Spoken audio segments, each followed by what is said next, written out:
So you are stuck on the grade below your target grade. Whether this be you're on an 8, you want a 9, you're on an A, you want an A star. Whatever it may be, this is a study hack that you need, and this is how you're going to push yourself into that next grade boundary. And best of all, you can do it in just 24 hours. I'm going to teach you how to do it on today's episode of Sustainable Study Secrets.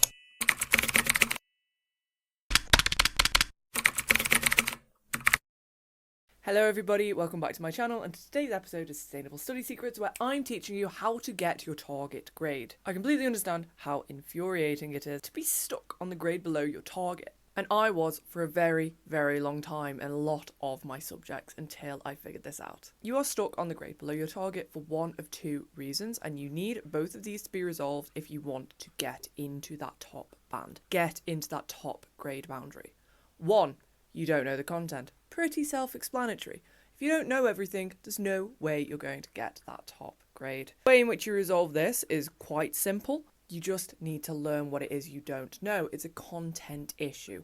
This can come from a lack of understanding as well. Not just you don't know the content. You might know all the formulas in maths and be able to do the step by step. If you don't understand why you're doing it, then you are still not going to get the top grade in the exam.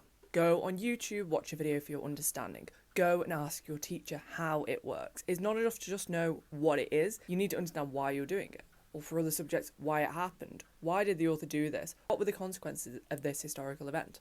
Just knowing all the content and how it links together is very important to get the top marks. But the reason that most people are stuck on the grade below their target is not content. For most people, it's understanding how you answer that exam and how you use that content in an exam question. So, you don't have the correct exam technique, aka you don't know how to hit all of the different assessment objectives. You are being assessed for knowledge, aka the content.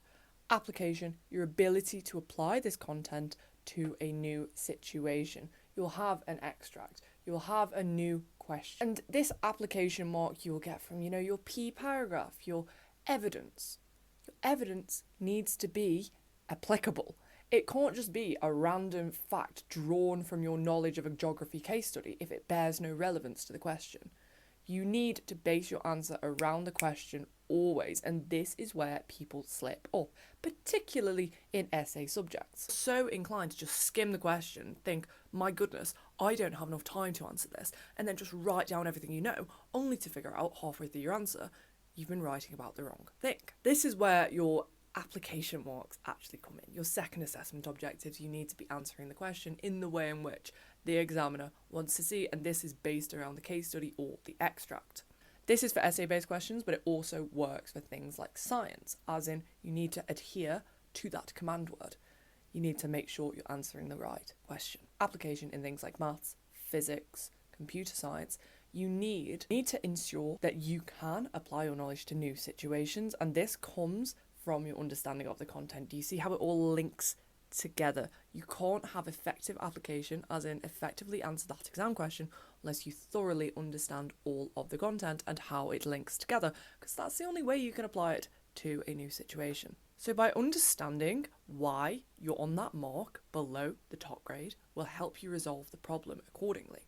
Because if you know all the content for Macbeth in English literature, but you don't know how you structure an essay properly, you can't seem to hit that top band for some reason, you need to work on your exam technique. How do you work on your exam technique? You develop a paragraph structure. You read examiners' reports, which can be found on your exam board's website. You look at what top students did and try and emulate that in your own answer.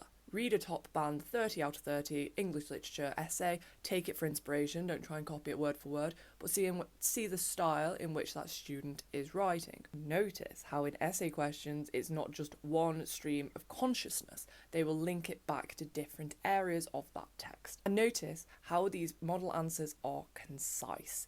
One of the problems that you're probably having as well is that you're panicking, you're just writing down everything you know about something that may not even be relevant to the question, and you are waffling. These answers are concise and they are directly answering the question that is asked. Exam technique, again, you can find YouTube videos which will explain how you answer specific questions, and your exam technique is going to be very different across different subjects. You can't just say, right, I'll write a P paragraph and call it a day. No, for example, I had different paragraph structures for everything in terms of GCSE history, GCSE English, GCSE business, and then A level was the exact same. If you can't resolve both of these issues and bring them up to the same level, link them together and have them work together, you will reach your target grade. By just doing this, by identifying where you lost marks in your mock exams, your end of topic tests, or just doing a practice paper and seeing where you lose marks and why, this will help you target your revision and actually improve your grade. This can be done in a very short period of time as long as you're working smarter and not harder. If you found this video helpful, be sure to like and subscribe and follow along for the next episode of Sustainable Study Secrets. Best of luck in your exams, and thank you very much for watching.